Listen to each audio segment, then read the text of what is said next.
Welcome to MSO education YouTube channel. आज की इस एडोब फोटोशॉप ट्यूटोरियल में हम एक ब्रोशर डिज़ाइन करना सीखेंगे। तो चलिए शुरू करते हैं। सबसे पहले हम फाइल लेंगे A4 साइज़ का। ये हम ब्रोशर बना रहे हैं, मोबाइल फ्रेंडली बना रहे हैं, तो इस वजह से हमने RGB सेलेक्ट करके ओके कर दिया। और सबसे पहले हम यहाँ पर जाते हैं लेयर पैनल में, सबसे लास्ट में हमने न्यू लेयर लिया। उसके बाद हम ग्रेडियंट्स में जाएं और ग्रेडियंट्स में हमने यहाँ पर जो ग्रेडियंट्स है नॉर्मल वो वाले अप्लाई करके कलर हम यहाँ से चेंज कर सकते हैं। और इसी तरह स्टाइल इसका हमने रीडायल कर दिया और स्केल का जो परसेंटेज है उसको हमने बढ़ाया।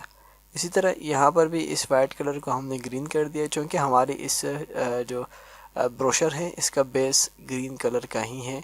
तकरीबन जितने भी कलर इसमें इस्तेमाल किए गए ग्रीन कलर के ही हैं। जब हमने ग्रेडियंट अप्लाई किया तो ग्रेडियंट की ओपेसिटी भी हमने कम कर दी ताकि और भी लाइट हो जाए। अगर हम इस पर कुछ मैटर बनाएंगे तो साफ़ नज़र आए। उसके बाद हम यहाँ पर जाएंगे अपने जो हमारे पास शेप टूल्स हैं, शेप टूल को हमने ले लिया यहाँ पर और इसी शेप टूल की मदद से हमने एक वेक्टर ड्राफ्ट किया। उसकी जो पिक्सल थे 150 था। और उसके बाद हमने इसमें कलर जो इसी की कॉपी ले ली। यहाँ पर हम इसकी 3 कॉपियाँ लेंगे। 2 कॉपियाँ हम ले चुके हैं। एक कॉपी में हमने यहाँ पर कलर फिल करना है ग्रीन, डार्क ग्रीन कलर का, जो नीचे वाली लेयर है। और कंट्रोल T की मदद से इसकी सिलेक्शन करके इसको हम थोड़ा सा विद इसकी हम बढ़ा देंगे। एक और कॉपी हमने ले ली इस वाइट वाले की और उसमें हमने क्या कर दिया कि ग्रे कलर हम फिल करेंगे। यहाँ से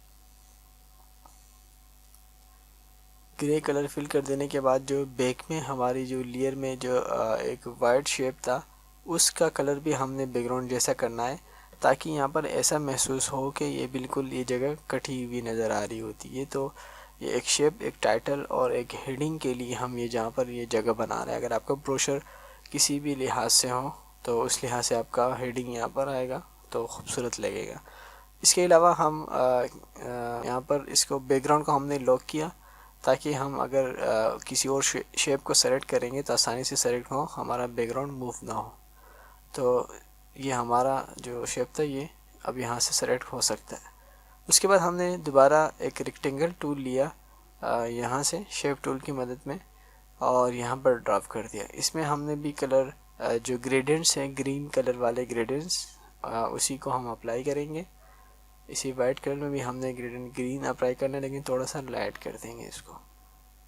और इसी तरह डायरेक्शन हमने इसका चेंज कर दिया और कलर हम यहाँ से देख सकते हैं बेहतर है।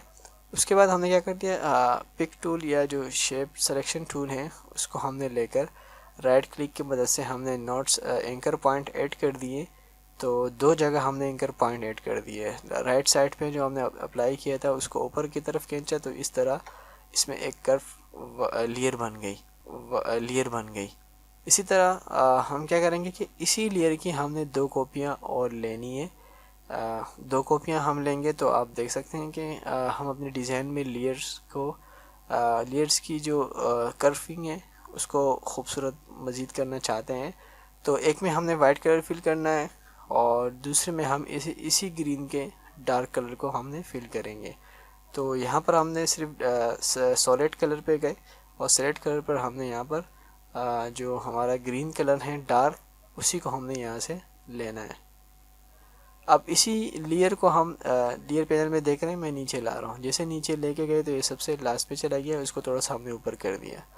एक और लेयर की जो इसी की हमने जो दूसरी कॉपी ली थी उसमें हमने कलर करना है fill white, solid white colour हम उसमें फिल करेंगे। तो फिल कलर करने का तरीका दोबारा किसी शेप में ये है कि उसी शेप को आप सेलेक्ट करें, उसके बाद आप जो शेप टूल है उसी पर आप क्लिक करेंगे तो आपके पास कलर मोड का जो हिस्सा है वो आ जाएगा। उसके बाद हम यहाँ पर इस तरह कुछ सेटिंग करेंगे। इसका ये जो लेफ़्ट वाला हिस्सा है इसको थोड़ा सा पतला कर देंगे ताकि ये कुछ ज़्यादा ही अच्छा लगे। तो इसी तरह हमने इसी की लेयर बनानी है। उसके बाद हमने यहाँ से एक और जो हमारा टूल है शेप टूल, हमने यहाँ पर एक और अप्लाई कर दिया। उसमें हमने डार्क ग्रे कलर अप्लाई करना है। तो ये आपका बेस और शेप बन रहा है। उसके बाद हमने यहाँ पर एक और न्यू लेयर ली और यहाँ पर एलिप्स टूल के मदद से हमने एक और शेप अप्लाई किया और उसी के अंदर हमने ग्रेडियंट अप्लाई करना है जो नॉर्मल हम इस्तेमाल करते हैं ब्लैक एंड वाइट वाले, और इसको जो स्टाइल है इसकी वो रिडायल कर देंगे, सेंटर में कर देंगे। और उसके बाद हमने जो इसका जो ब्लैक कलर है उसको थोड़ा सा लाइट कर दें, इसका जो ब्लैक कलर है उसको थोड़ा सा लाइट कर देंगे, और जो वाइट कलर है उसको हमने लेना है अपने जो हमारा जो ब्रोशर है इसका बैकग्राउंड कलर उसमें लेना है।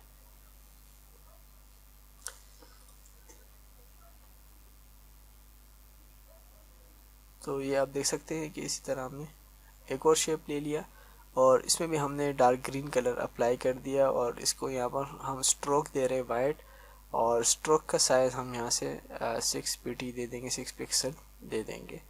और उसके बाद हमने क्या करना है, एक और न्यू लेयर लेनी है। यहाँ पर कंट्रोल के साथ अगर आप न्यू लेयर लेंगे तो पहले वाले लेयर के नीचे अप्लाई हो जाएगी। एलिप्स टूल की मदद से हमने एक राउंड शेप अप्लाई किया, ब्लैक कलर इसमें फिल कर दिया, और उसके बाद हमने इसको ग्रुप कर दिया। सिर्फ इसी ब्लैक वाले शेप को हमने ग्रुप में डाल दिया। उसके बाद हम राइट क्लिक करके मर्ज लेयर कर देंगे। उसके बाद फिल्टर में गए, ब्लर, गॉसियन ब्लर, और ओके कर दें। हम 46% रखकर इसको ओके करते हैं। इस तरह मोशन ब्लर है, तो ये भी आप अपने हिसाब से रख सकते हैं 284, और उसके बाद यहाँ से इसकी ओपेसिटी भी कम ज़्यादा कर सकते हैं। कंट्रोल टी की मदद से इसकी सिलेक्शन करके आप इसको थोड़ा सा रोटेट करके एडजस्ट कर लेंगे अपने हिसाब से।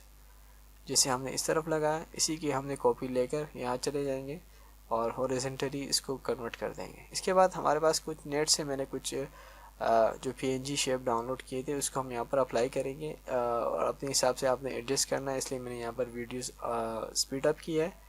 और फिर उसी में हमने कलर फिल करना होगा, यही कलर जो हमने डार्क ग्रीन कलर इसी लेयर में अप्लाई किया है, जिसके साथ हम इसको एडजस्ट कर रहे हैं। डबल क्लिक करेंगे और कलर ओवरले में जाकर इसी में यही वाला कलर फिल कर देंगे। एक और शेप हमारे पास PNG फाइल में रखा है, आप गूगल की मदद से आप इसको डाउनलोड कर सकते हैं, ये वाली शेप, और इसी को भी हमने रोटेट करके यहाँ पर अप्लाई करना है। तो सेम जैसे हमने आपको एडवी या जो इश्तिहार हमने आपको दिखाया था तकरीबन उसी तरह बन चुका है। बैकग्राउंड बेस और इसी तरह शेप के स्टाइल सारे वही बन चुके हैं। अब आपने सिर्फ इसमें अपना मैटर डालना है और इन्जॉय करें। इस फ्री टेम्पलेट को आप नीचे लिंक मिल जाएगा आपको डिस्क्रिप्शन में, अब वहाँ से इसको डाउनलोड कर सकेंगे। सिर्फ अपना मैटर इसमें ऐड कर सकते हैं। जैसे कि मैं अगर आपको दिखा दूँ तो ये इस तरह का एक ब्रोशर बन चुका है जो हमारे पास अभी मौजूद है। तो इस तरह का आप मैटर इसमें डालेंगे तो एक इसमें एक खूबसूरती आ जाएगी और एक अच्छा ब्रोशर लगेगा, जैसे कि आप यहाँ पर देख सकते हैं। तो इसी तरह का आप अपने मैटर डालें और ये आप अपने इस्तेमाल में ला सकते हैं। Thank you for watching. अल्लाह ने खामा।